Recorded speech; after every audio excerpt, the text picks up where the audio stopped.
Hello, everyone, and welcome back to the Six-Sided Scholars. This is the TNA pay-per-view photo here at BC WrestlePod. I feel like it's been forever since we've rolled out TNA pay-per-view. We went from last year having a pay-per-view almost every month to now only having a few. So that's gonna be fun. But my name is Mikey. I am El Jefe of the BC Wrestle Pods. And of course, joining me is my good amigo, Radio Free Will. And we are here to cover TNA Lockdown, which, not to kind of bury the lead a little bit, but you know what, CA, I got to give you props for this one. This is actually a really great show. I was like, yeah, I'm shocked. Honestly, I don't know if it's just my expectations were so low or like this no, this was like a really solid pay-per-view. Like a few I can't say no notes, but all in all, yeah. Passing grade. 100%. And we're gonna get into our matches here because there was a lot of great stuff here, and I was very surprised. I was like, I don't know, man, if TNA can carry this to Bound for Glory. Like, once again, like in in a nuclear explosion, things that will survive are cockroaches, Twinkies, and TNA somehow. Yep. Always do. But we're gonna get into it. As you all know, you already know the drill at our intro. We go live pretty much on a weekly basis, daily at this point. We have of social media at BC WrestlePod merch. And if you want to help us pay for pay-per-views, like this Sunday with AEW All In coming in, it's gonna be a lot of fun. I'm not gonna lie. This year I do miss the running joke that we did last year because of where it was located in Texas last year, called it Y'all in Texas. But I'm excited nonetheless. It's gonna be a good show, I'd say. All right, without further ado, let's just get into it. We had 2 countdown matches, and we're just gonna quickly go through them. This has been this has been the weirdest build to this so far. Righteous, BDE, Rich Homie Swan. It was solid. It was all right. Not bad. Still don't. I mean, I understand why the Righteous are doing what they're doing. The Righteous continue to puzzle me because on paper it should work, but like in execution, it's leaving something to be desired, and I don't know, and I couldn't even tell you like what they could do to fix it. You know what I mean? Yeah. Of the Righteous, I truly do, but I not know they're what's great. not working here. I was like, I'm not sure we're not working here. And then also too, like their weird obsession of thinking that Rich Swan is not great for BDE. I was just like, unless we see some plot development, I'm just like, all right, well, let's just strap in, kids. and my whole thing is like, I get why they're going for BDE because, you know, social media, influencer, yada, yada, yada. Guys, Rich Swan is a former world champion. Right. Just saying. Like, if you're trying to get some righteous, like, shine for yourselves, social media is great. Gold belts are better. 100%. So, yeah, I mean, we're going to see how this develops. Because y'all know it's not over. Yeah.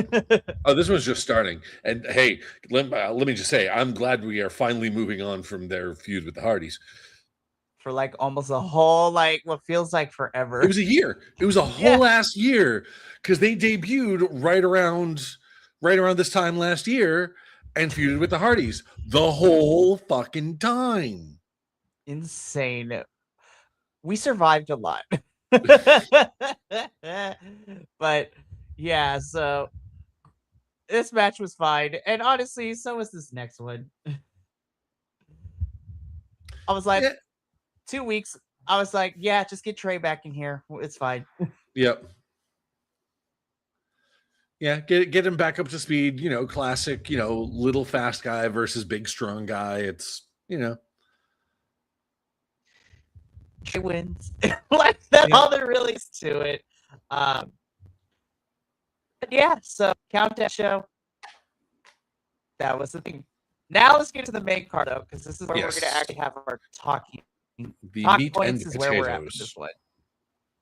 Speaking of meat and potatoes, Yes, the Big E must have been happy with this match because yes, just a couple of big meaty men slapping meat.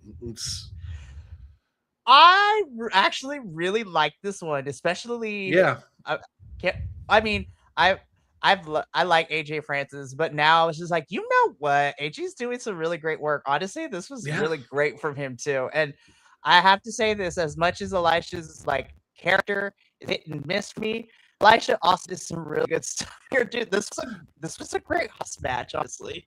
yeah, really, really good Haas match of just guys like just being able to throw each other around and even showing off some like really good agile spots. I mean, AJ cinching it with that the moonsault at the end there. Like there's a big part of me that feels like AJ Francis has dedicated his career to trying to escape the Flop Dollar nickname after that like one botched dive. And I mean, he's made it work. He's getting better at it. And like, he's starting to remind me of Bam Bam Bigelow, a guy that size that can do moonsaults is terrifying. It's Seriously, I was just like, all the flips. But yeah, this was a great Haas match. And then, of course, there was one spot that I was confused about, though, when Uh-huh. Elijah tried to do the walk with Elijah from the top of the cage. That was a little awkward, yeah. I'm sitting here going like, okay, like I see what you're doing, and I understand like the build for the hype of it, and I'm glad that AJ ended up sort of countering it, because I'm sitting here going like, so what's the payoff of this? Like, because the walk with Elijah leads into a clothesline. You're supposed to land on your feet. And we've seen what happens when people try to land on their feet from heights like that. We have seen the legs that go, oh, there's an extra joint in that leg. Or the ankle isn't supposed to be on that side of the leg. Yeah, it's like, again, I understand what they were going for, like just sort of the hype for it, but like it's one of those things like you haven't planned, like you, Elijah, the character in the ring, because obviously they planned it out. They must have talked that spot out and like tried to figure out how to make that work. But like you, Elijah, the character, have not thought this all the way through. No, 100%. I was just like, oops. But of course, towards the tail end of this match, to kind of wrap it up, there were, no pun intended, consequences to this, because Consequence does get rolled down to the ring. Expressions. I thought it was. Sorry. Expressions and consequences. Honestly, no, I'm thinking about another promotion that has someone similar called Consequence. There's a lot, you guys. There's a lot. Well, I mean, I understand like TNA Consequences Creed, yeah. But no, but he's showing up on Sunday. Yes, I was. It's the worst kept secret. And Tony, if you pull some shenanigans in that championship, I was like, I swear to God, Swerve's going to end up tagging with FTR. Like that's what it's going to be. It's like all this build up to the New Day showing up, and then like, nope, just FTR. I would not be surprised. Technically, FTR will be in the area because they are wrestling at the Rev Pro show, like I think 2 days before. So who knows? We'll see what happens. That would be I'm not gonna lie though, that would be the biggest troll, and I would actually kind of be here for it, but I'm hoping it is, what it is. Anyways, AJ Francis wins this match, but of course he gets his comeuppance because hometown man coming out with the car, and AJ Francis gets elbonged at the very end. And yeah, good, really fun way to start off the main card. I thought this was Solid stuff. Big house match. Loved it. Moving on. Okay. So I'm not going to lie. And unfortunately, I feel like we kind of talk about this anytime we talk about the Knockouts tag team having a championship match on a pay-per-view. I will say this was my lowest of the night, because it was short. It felt really weird. Heather, love you, girl, but how is it that you were easily able to snake your way out of this cage and you forgot how the match worked to get back in? I was like, But before we talk about the match, though, I do want to talk about the positive. Miss Kiera Hogan is back, and I love Kiera. She and Tasha Steelz were a tag team. Faya and Flava when she was here years ago. Kiera has taken some time off, and she kind of like took a break from wrestling, and now she's back. So I miss Kiera. I think she's fun, but outside of that, this was not my favorite match. Yeah, I mean, I was just like, this is my first time seeing Kiera Hogan in the ring, and I'm not gonna lie, I am always a little hesitant about any wrestler with the last name Hogan, but it's an interesting pairing of her with Allie. And do we know what's going on with Rosemary? Like, is she like? I mean, I know she struggles with mental health stuff in real life, so I mean, if that's what she's fighting right now. But so I do have a little bit of an update, and this was shared via. Now I know it's hit or miss, but honestly, for the most part of all the news outlets out there, Fightful has a pretty good track record. Sure. So when it comes to news stuff, their personalities are part of the team range from, hey, I love some of your hosts, to, ooh, I don't know if that, but that's neither here nor there. Yeah. Fightful shared that Rosemary is injured, and she got injured at a independent wrestling event, I think like a week or two ago. And so now she's on the injury reserve. So therefore, it makes a lot of sense why Allie and Kiera are now paired up. And spoiler alert, are still your TNA Knockouts World Tag Team Champions. I do appreciate commentary because it did remind me, like, oh yeah, kind of left Kiera in the undead realm. So it does make sense that she does have that tie in there.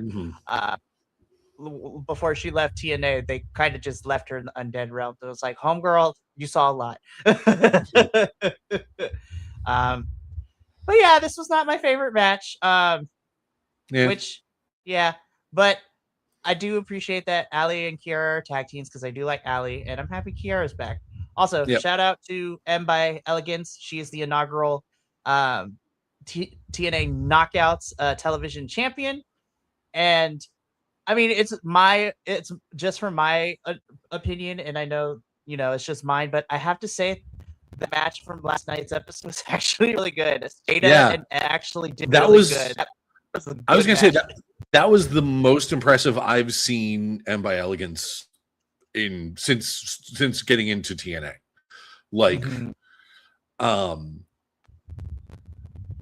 although it makes a lot of sense watching that, because the promo leading into that match, she mentioned that she's only been wrestling for 4 years, which explains a lot. Like, she's always felt a little clunky, but like at 4 years now, like she's starting to like figure out what her strengths are. So, and she can lean into those a little bit better. And I know she looked fantastic in that TV title match. So yeah, no, again, and honestly, it would be really cool to see her kind of take on kind of a leadership role for the Elegance brand if Ash is going to be out. And that would be honestly. And honestly, if we could get these kind of matches, because the whole gimmick of the belt is it's only defended on TV in like a 10-minute time limit, I was like, honestly, this actually could be really fun. But Allie and Kiera are still your Knockouts Tag Team Champions. We move on. Okay, so this one I actually also kind of dug too. I was like, pretty solid matchup. Yep. Frankie immediately trying to escape the cage, perfectly in character, just getting here, all right, square up, ring the bell, run, and just that was great bit of character work from him. And both guys looked great in the match. It's Like it's the weirdest thing to talk. Like I'm starting to feel weird talking about this pay-per-view because like all of it was good. Like it's hard to call anything like stellar because like, oh my god, this one particular thing kind of like a standout thing, but it's all like just really good, really solid. Like as I'm feeling, I think I'm underperforming as the chief hating officer, you know? It's Which is crazy because I was like, I don't think it's enough to warrant that you're going to be taken out of a job, so to speak. yeah. Oh no, 100%. There's still gonna be shit to talk about, but There definitely is, but I'm gonna put this one on the wrestlers in the sense I feel that a lot of them came to this into this pay-per-view. They're like, all right, so we got to figure out a way to show up just a little bit more than we normally do. yeah. So they're just like, it's a pay-per-view, so we gotta do this. I will also say too, I know Chicago's always hit and miss when it comes to wrestling in general with any promotion because they're either going to be really great or or like in some cases, I want to wring their little necks. So it's just like, y'all are hijacking the show. Stop it. There was one point that they started a CM Punk chant, and I'm sitting here like, guys, he's not even like trying to get into this promotion, guys. What the fuck? I was just like, philanthropic Phil is over in the other promotion right now. So it's Charles just like, Montgomery Punk. Seriously, I was just like, that man can. I will just put it like this. I hope he forever has a rock in his shoe that he can never get out. Because I want to put it this way. I don't wish death upon anyone because that is horrible. No. But I want it to be such a big annoyance where he has that rock in that shoe and he can never get it out. After this week, I wish death on someone because like after the misfires we had from the Grim Reaper this week, what the fuck, guys? Honestly, that's a whole nother podcast we can have in a little bit. Also, we're gonna talk about. Now I'm curious. I'm gonna write this down so I can ask you when we're done. And I was like, okay. So, spoiler alert, we'll do this. But back to this. I do appreciate because even though it was not intentional, I do appreciate that Kaz over here, Kazarian, ended up winning the slimy heel because Moose ended up like spearing him out of the cage, and therefore, by rules of that, Frankie technically wins because he escaped the cage. Yeah. So, Kazarian wins. This was pretty chill. Not pretty chill. I was like, yeah, this is what I expect from this too. But honestly, they're very solid in the ring, so I'm cool with it. Yeah. Moving on. Okay. This one. Like,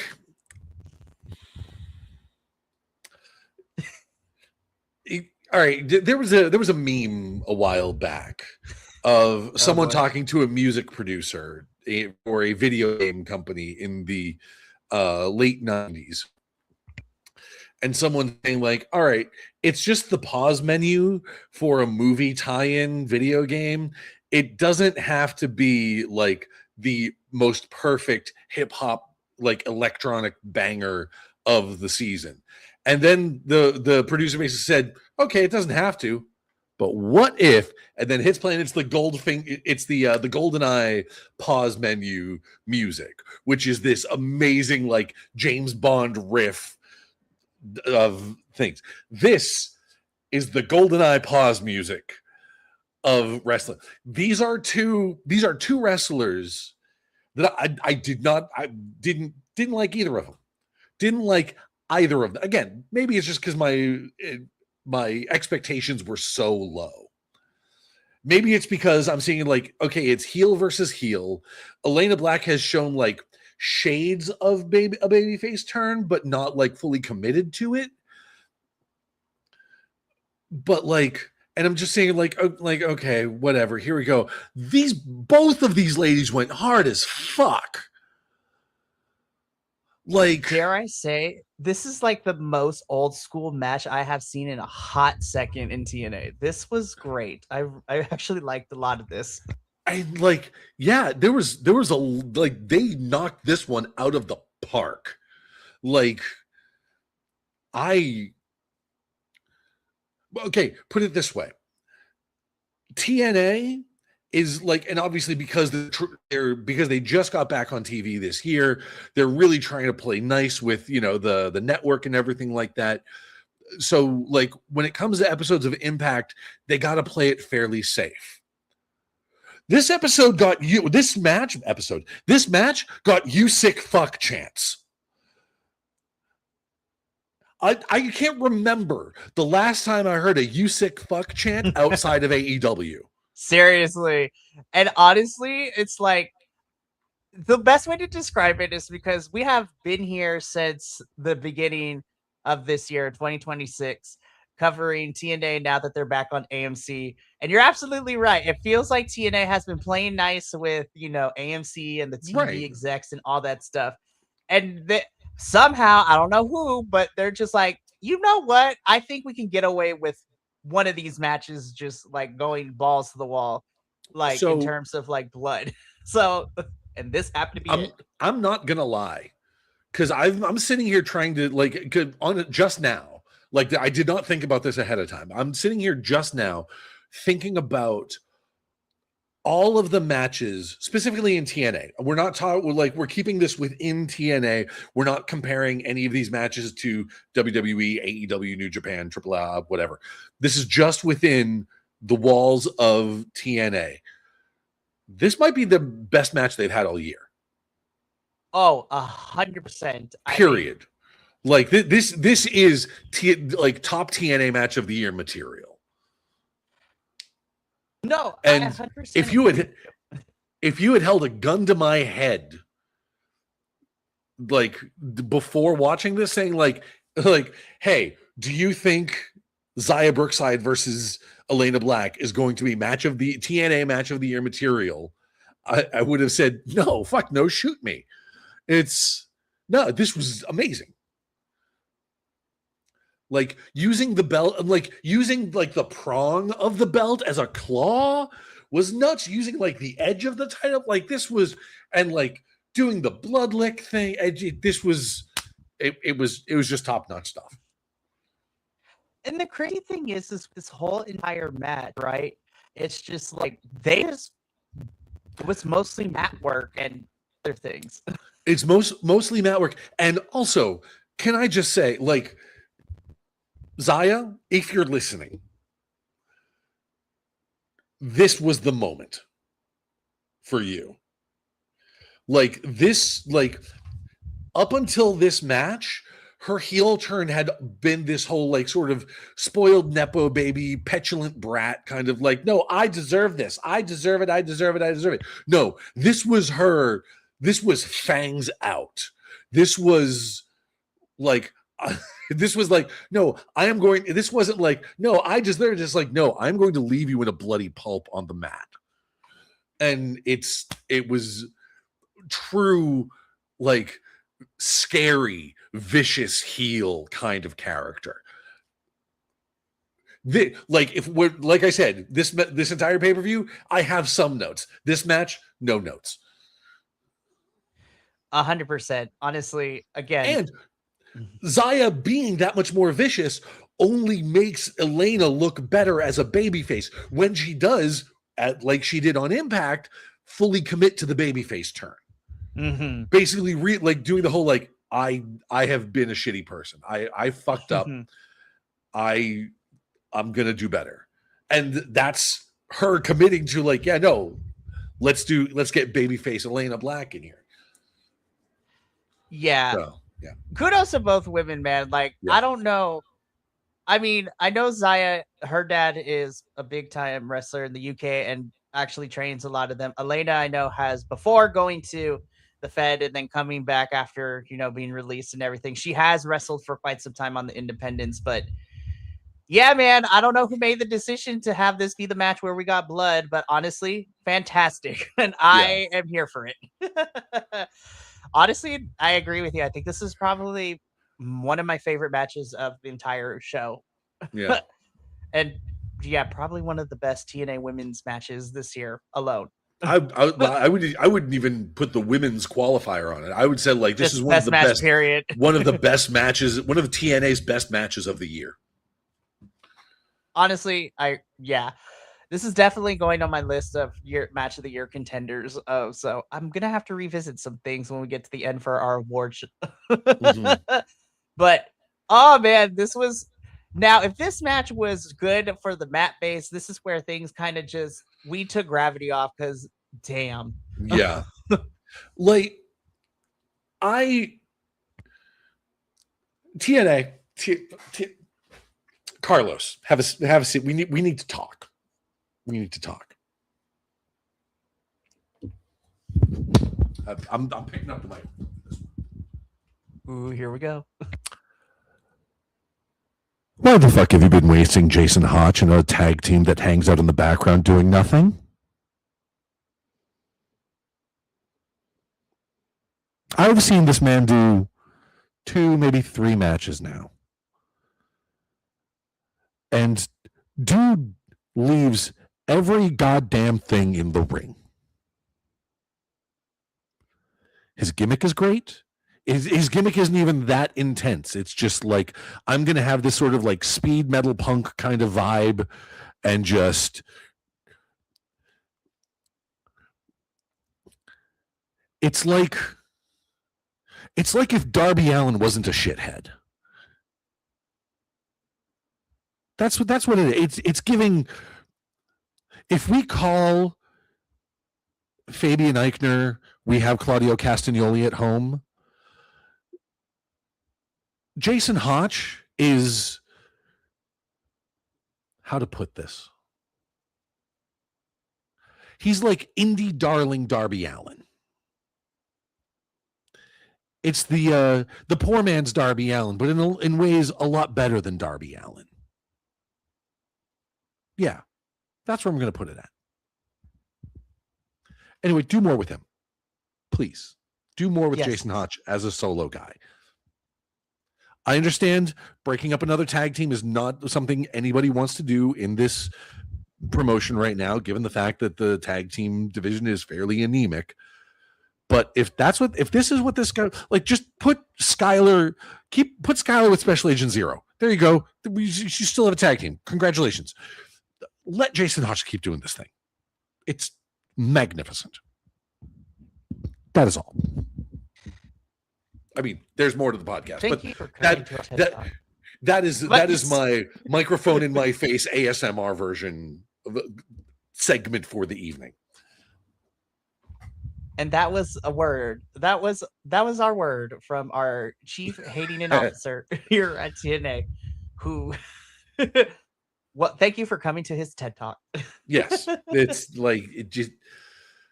I mean, I'm on record as being a fan of Mustafa Ali, and like I love him as a wrestler and as a performer, and as like he is great at what he does of making you hate him. Mm-hmm.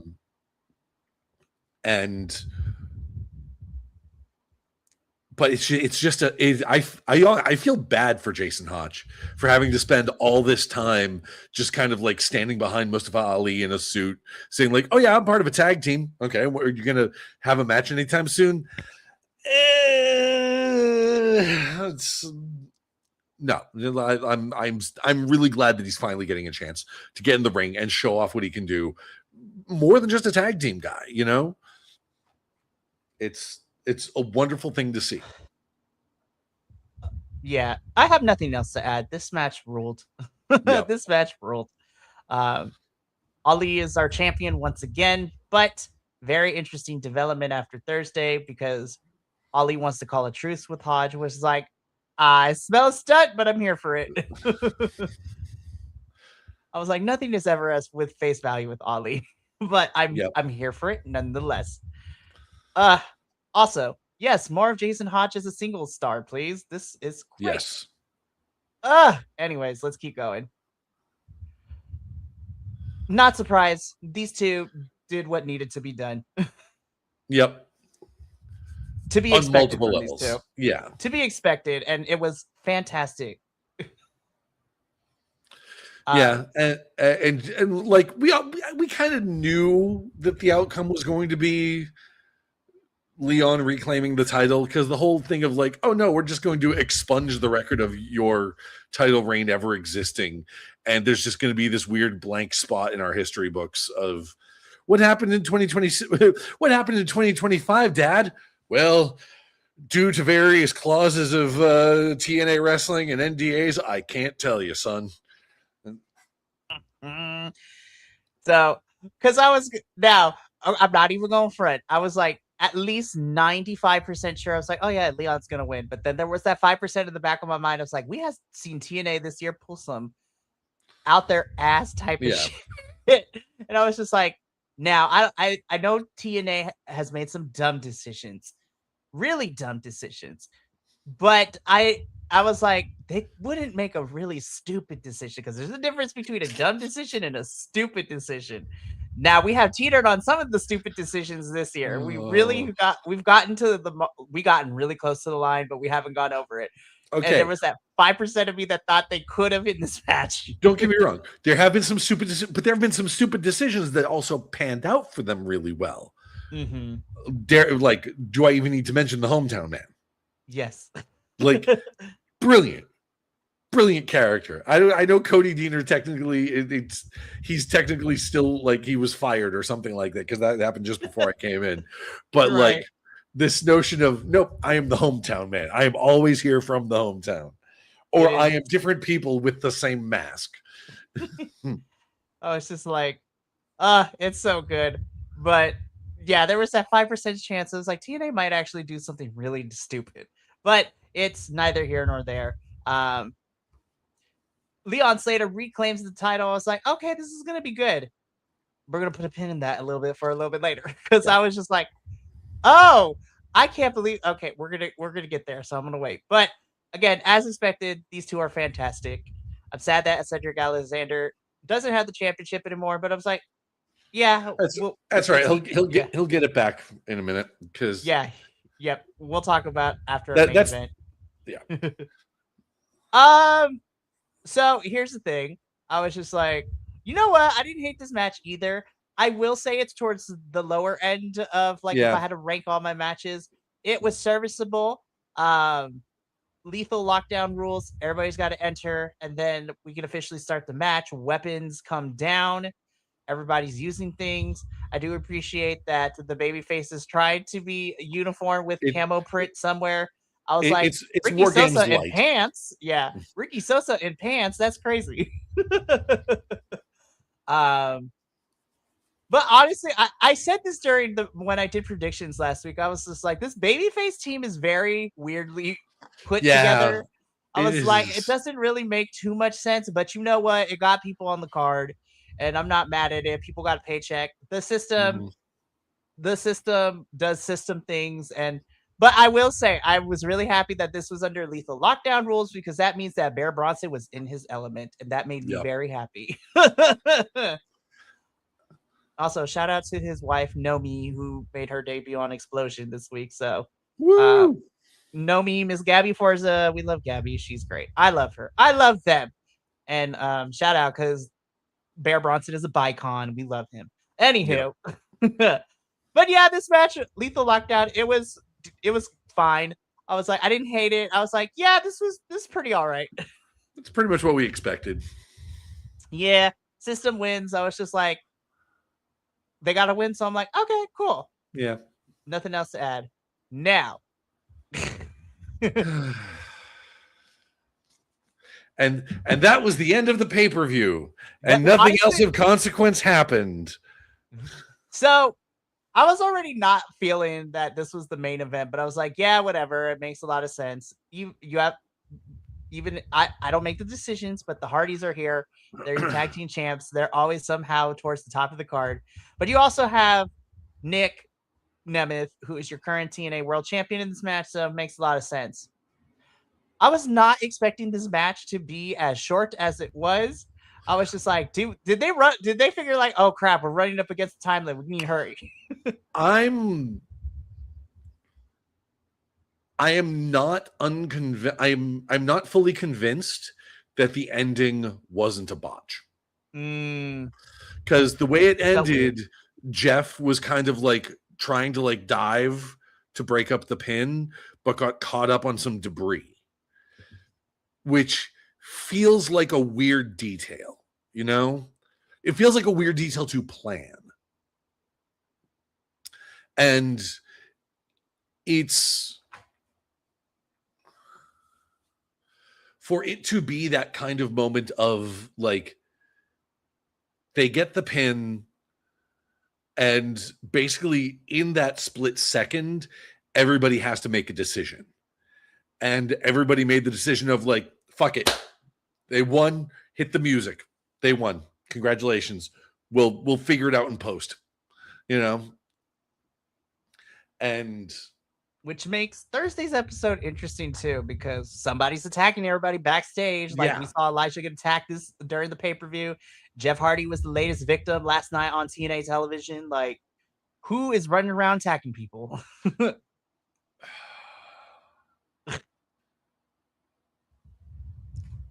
I have two ideas on that. But okay, go for it. Go for it right now. Okay. One is considerably more realistic given what we've seen with some like behind the scenes and convention footage. Mm-hmm. And honestly, it's the one. Well, and I'll be honest, I hope for either of them for this to be the case. Okay. For either to be the case, I would be okay with either of these. But that first one is the Wyatt Six. Like, because we saw like there was a video that was making the rounds a couple weeks ago of the Hardys and the Righteous talking to the former Wyatt Six minus Nikki Cross about saying like, hey, you guys should come over and try TNA.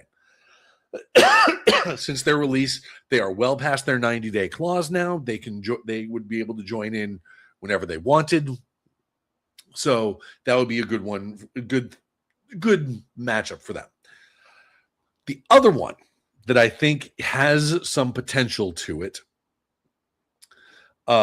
given some of the recent releases, and someone who I think would actually fit really well into TNA, because like, and I've heard some people speculate about him, like where he's going next because of his recent release. But I think he would fit really well in TNA is Sheamus. Ooh, I actually would really love that. Yeah. Well, I would love either option, to be honest. Right. The Wyatt Six would be great because it would be a big influx of talent that TNA really needs. Mm-hmm. But having it be Sheamus would also be really good because he's one of those guys that's done everything, mm-hmm. you know? And as much as I would appreciate seeing a reunion of the Bar in AEW, I think given where he's at in his career, put it this way, Sheamus would fit in TNA for the same reason the Hardys fit in TNA. Mm-hmm. Legends, they don't have to work that hard to get a pop from the audience, and his style fits with a lot of the other people that are in TNA. Mm-hmm. Like, imagine Sheamus versus Moose. Imagine Sheamus versus Frankie Kazarian. Imagine like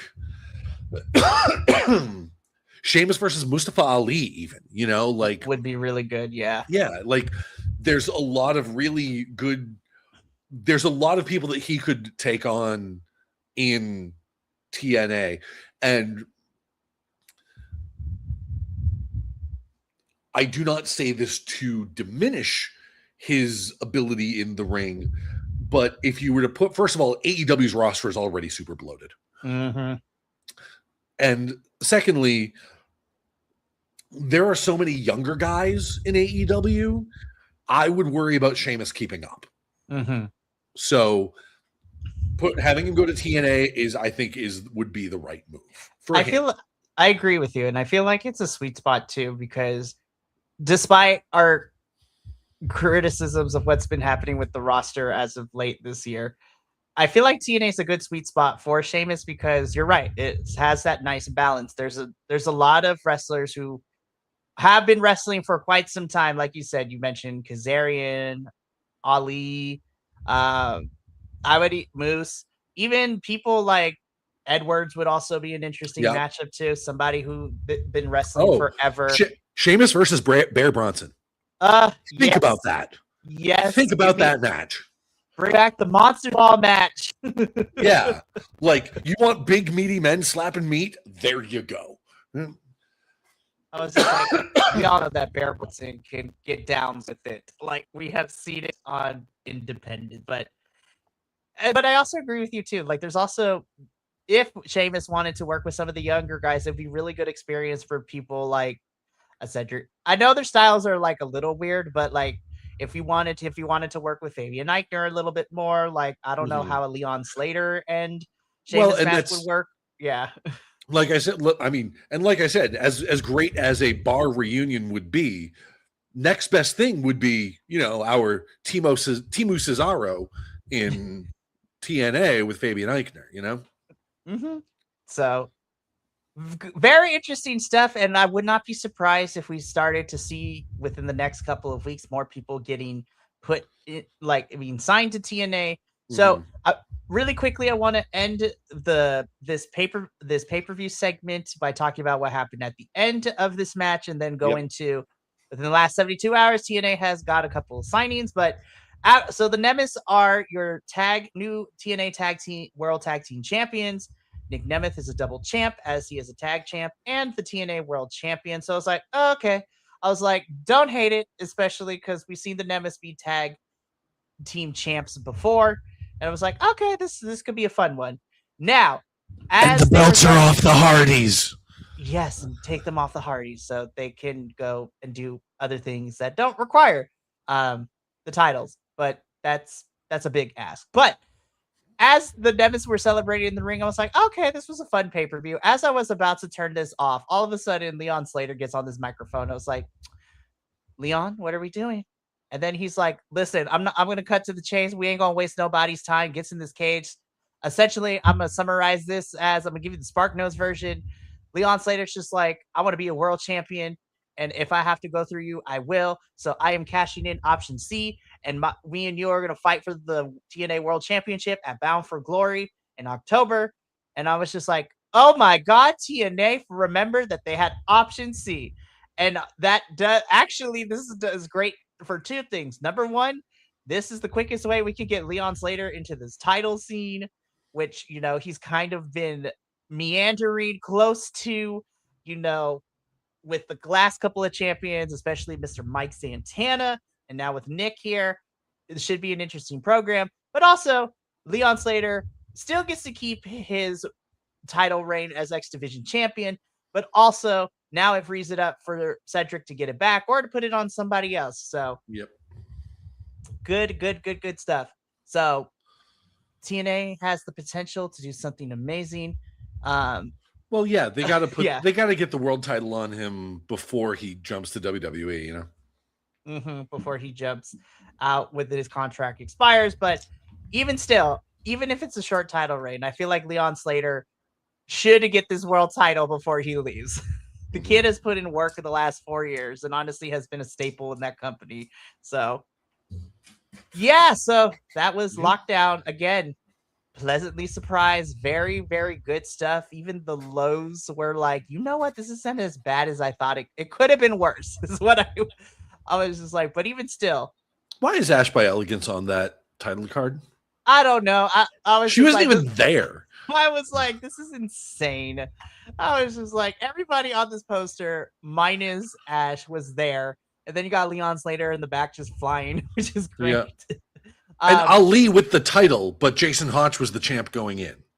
I kid you not. When I made the slides, I went to TNA because that's where I grab all the match graphics. So like, thank you for.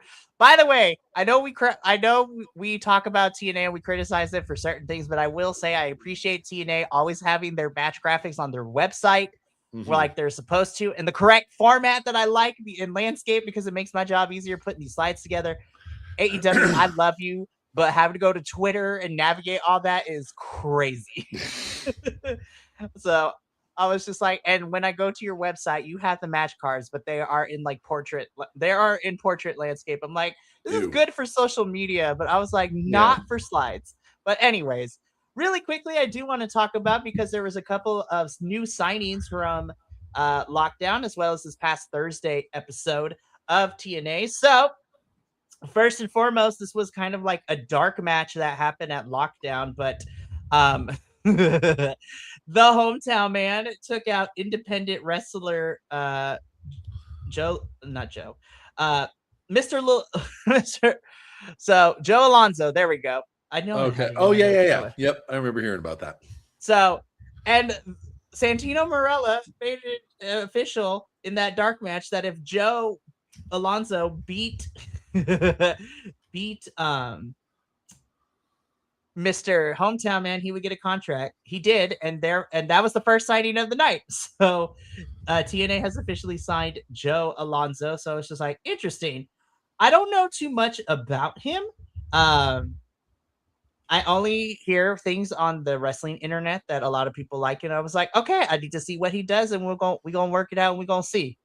Um, and again, I know she was signed a little bit a while ago, but she made her official TNA debut, even if it was on Explosion. But Miss Gabby Forza, Nomi, the Bard, is officially, had her first in-ring match of TNA officially, even if it was on Explosion. So shout out to her. Now let's get into the meat and potatoes, because the other signing that happened during this show that they gave a segment to, kind of, was Mr. Avery Styles is officially a TNA wrestler. So for those of you who do not know or follow professional wrestling with an obsessive level like we do sometimes, Avery Styles is the 19-year-old son of wrestler AJ Styles, TNA legend, Hall of Famer, storied career across the internationals. Not And not not a TNA Hall of Famer. that's right. Never mind. You're right. AJ Styles, he might be in the WWE Hall of Fame. He is not in the TNA Hall of Fame. I know he's going to be put into the Hall of Fame, I believe.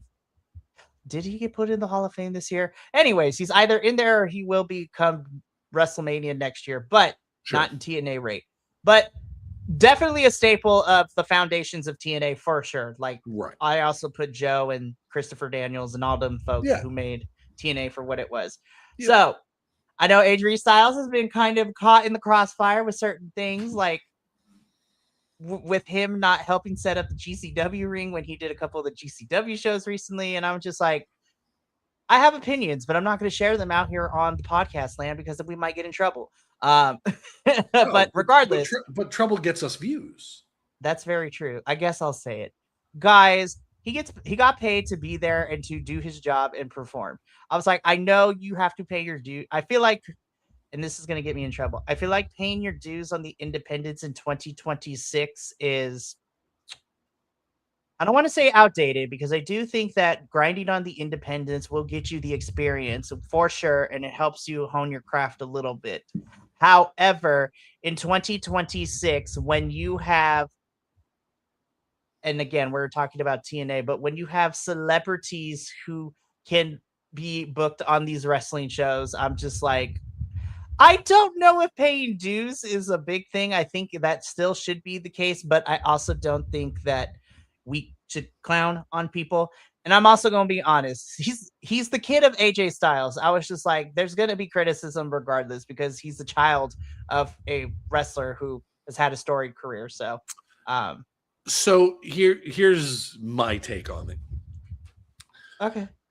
I understand. So he's 19. Yeah. I mean, obviously his dad is AJ Styles. I'm sure his dad has trained him a little bit, and he's gotten some training from some other people in the business. On one hand, yes, don't be a dick.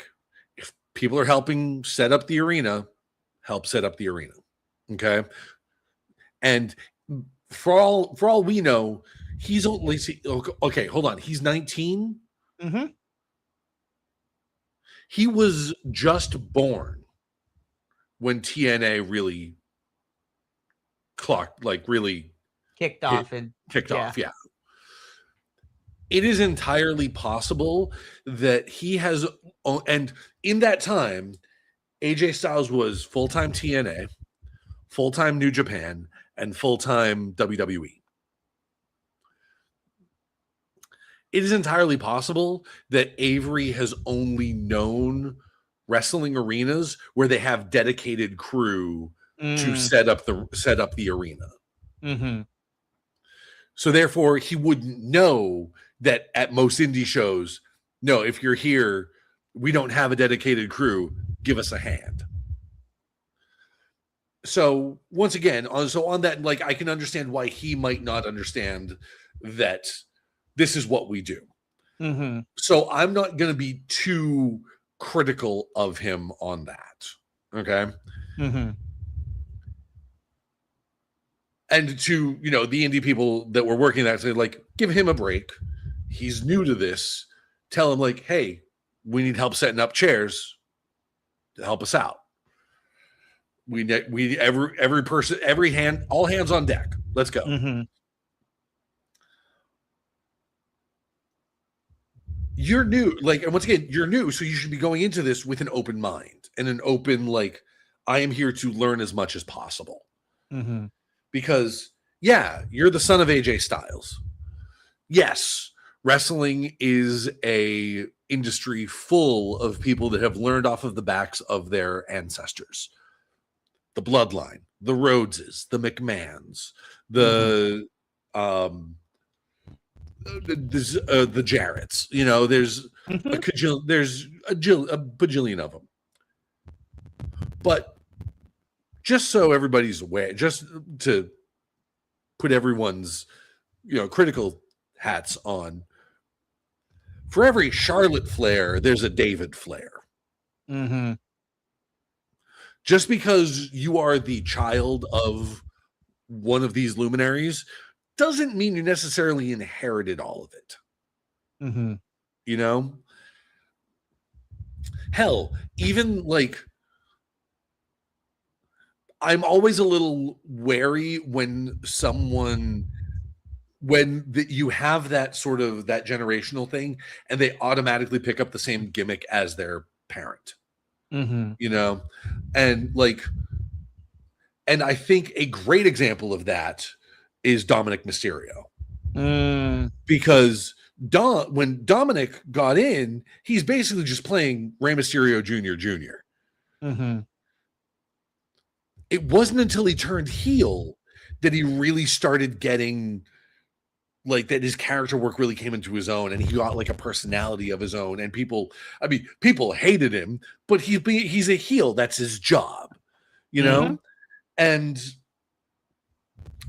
I understand the context was very different because this was a lot of Vince McMahon's meddling and everything like that. But like Dustin Rhodes, like getting away from the American dream of Dusty Rhodes, was ultimately solid for his career. Ultimately, I know there was some really rough, some fantastically rough patches in there for him, but it's still it's what made him who he is, and made him the performer that he is in the ring, Right. So it's for Avery to come in here, like, it almost feels like a rite of passage for Avery to come in and get shat on for being like, oh yeah, the phenomenal son. It's like, oh, okay, here we fucking go. So, and I'm not judging yet. I haven't seen him in the ring. I haven't seen any of the matches he's done on the indies, and we'll see what happens in a couple of weeks when he has his first match. But 100%. It's, like I said, just a little wary. Mm-hmm. And I'll wrap up the Avery before we go into our last signing for this week. But I think TNA, for all intents and purposes, I do think that TNA is actually a good start for Avery. I think it will help him get his bearings a little bit more. And yeah, we'll just see what happens with Avery and his journey in professional wrestling now that he's going to be on our television screen for a little bit. So we'll see. It does feel soon. I do agree. It feels like, especially in the wake of the controversy surrounding GCW, it does feel, it feels panicky. It feels like, honestly, it feels like the kind of like, and I don't know what happened behind the scenes. I don't know what Mhm. happened in the boardroom. I don't know what happened between Carlos and Avery and AJ and everything like that. But Yeah. there is a part of me that is worried that it's like that Avery said, basically went to AJ and said, "Dad, they're picking on me." And AJ turns around and says, "I can't get you in on WWE because I'm not as close there, but I could talk to my friends at TNA and try to get you on there because they're desperate for talent. They're like, we can get you there and we can get you a steady on-screen job." Yeah. And I mean, that is a possibility that could have happened too, because I do know that despite having a career in WWE, AJ has always had to hit a TNA on his sleeve, like on heart too Yeah. for TNA. But honestly, though, too, and it's for what it seems like, Avery is probably going to be meandering in his first like program that involves Moose and Frankie. So I'm like, you know what? I'm not gonna lie. I'm actually okay with that. Especially with Frankie. Frankie's been in this business forever. So Mhm. honestly, and I know him and AJ are most really well, not I don't want to say like super close, but they have been around each other for a very long time in this business. So I was like, Avery's gonna do fine.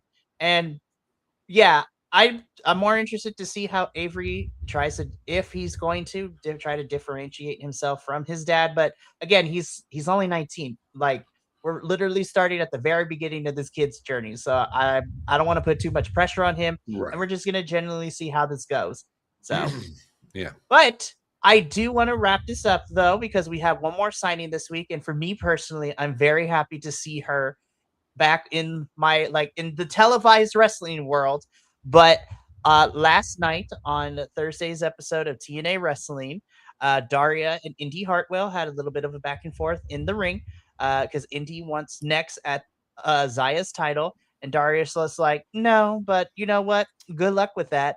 And so Daria has seemed to brought in somebody, and that somebody happens to be Zoe Serrano, formerly known as Zoe Starks from WWE and NXT. I love Zoe so much. I'm so excited to see her back on my TV screen.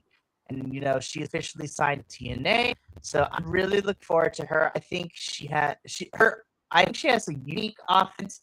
And just excited for her to be here. So her and Indy should be fun. And then honestly, like we've been talking about, it sucks of the women that we have lost this year in the TNA Knockouts division, but I do appreciate that we're slowly getting people, and I'm just happy to see Zoe personally. That's just me. I'm a little biased. Sure. I'm no, not a little. I'm hella biased. I love Zoe so much, but I'm just hoping that she gets good opportunities and she gets utilized to the best of her abilities, and they give her a fair shot. So as long as Yeah. she enjoys herself too, then I'm also okay with that as well. So I'm happy to see Zoe here.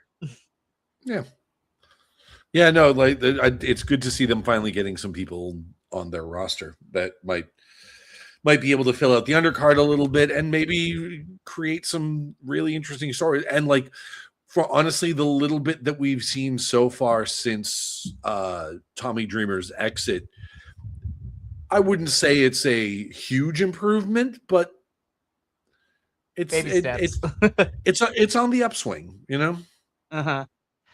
But again, next week we could be back and be like, this was trash. Like, but then we would like give this, Will his this chief hating officer job back again. yeah, it's like yeah, next week we'll turn it on to like I don't it becomes the Arrested Development meme, just looking in the bag. I don't know what I expected. But we'll definitely be back here next Friday to talk all about it as well. But to kind of wrap up our final thoughts again, as far as the Lockdown pay-per-view goes, very, very solid show. Yeah. I was very happy with a good chunk of it. Of course, not everything was perfect, but nothing really can be. But I'd give it a B plus. that's what I'm gonna upload it because I forgot to upload it. I don't know why I forgot to upload it, but that's what I gave it on the report card too. I gave it a B Yeah. plus. I was like, you know what? I was pleasantly surprised. A lot of people did some really good stuff. I'll be honest. I might even bump it up to an A minus myself based on the strength of the Brookside Black match. You know what? Now that I've had time and we talked about it, honestly, I probably could. And I can't believe I'm saying this because so really quick behind the scenes, when we do the end of the year podcast, when we talk about like our favorite pay per views, my criteria is always I look back at the report cards. I'm like, all right, what are the 5 highest report card grades that I have given this year? And so last year was pretty easy because I think I only gave one pay-per-view last year an A minus. And again, even though it was the longest show, if you go back and watch the end of the year podcast of last year, my pay-per-view of the year with the highest grade was All in Texas for AEW. Oh, yeah, of course. But honestly, this year I was just like, there's a lot of pretty high up there ones. And yeah, this is the first time TNA's pay-per-view has kind of cracked the A range since we started this whole thing 3 years ago. So I was like, you know what? Yeah, so good on TNA, man. If you can keep this kind of like baby step quality up, I'm like, if we finish the year strong, I would be like, I don't know if the whole first half of the year was, or even the first 3/4 of the year was really worth it because we made some really, really poor decisions when it came to certain things. But hey, like you said, Will, if it's on the upswing, we're gonna take it and we're gonna see where it goes. Yeah. So look at that. We actually enjoyed talking about TNA this week. I mean, we always enjoy talking about it, but that's true. But we usually enjoy talking about it in a very like Crow T Robot and Tom Servo kind of sense. No, but like we said, we really enjoyed this pay-per-view, and that's what we want. I know we talk about it in a very like, I don't want satirical is not the word, but we kind of do tee-hees and ha-ha at TNA expense because lol TNA, right? That's the meme. But this is a very solid pay-per-view.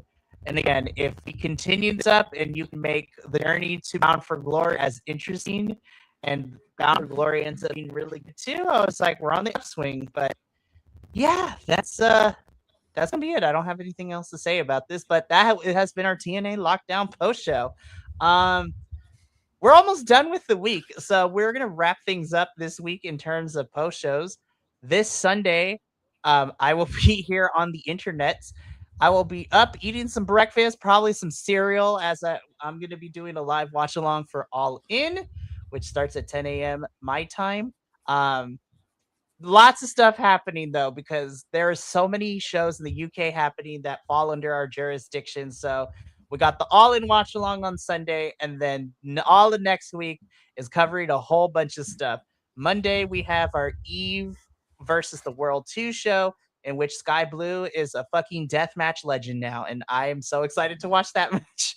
Like, this is so good. So that's on Monday. Tuesday is the post show for All In. Wednesday is CMLL. New change to the schedule because of real life things. NXT is now on Thursdays, and we'll be covering the 2 shows that are airing at the same day. So Triple A's Ola de Calor and NXT Heatwave. Then Thursday is a double feature of Mystery Wrestling in London, which is going to be insane to talk about. Don't know what that's going to be, but it's going to be fun, as well as Progress Wrestling Over Everything. And then we'll be back here for TNA on Friday. So lots of things happening. I got to get up. We're going to get up on out of here because, yeah, like talking about nice things in TNA is making my skin, I'm breaking out in hot. No, I'm just kidding. Listen, I have been through the trenches with TNA, and I will not be abandoning ship so quickly. But yeah, we got to get up on out of here because I'm getting feelings of positivity, and unless it's Big E, I don't want it. But no, I'm just kidding. We're gonna get up on out of here, though. Thank you so much for tuning in. From all of us here at BC WrestlePod, do you at home remember, take care of yourself, love one another, stay iconic, and more importantly than anything, you always deserve to finish your story. We'll see you Sunday for All In, but until then, sayonara, adios, and until next time, peace.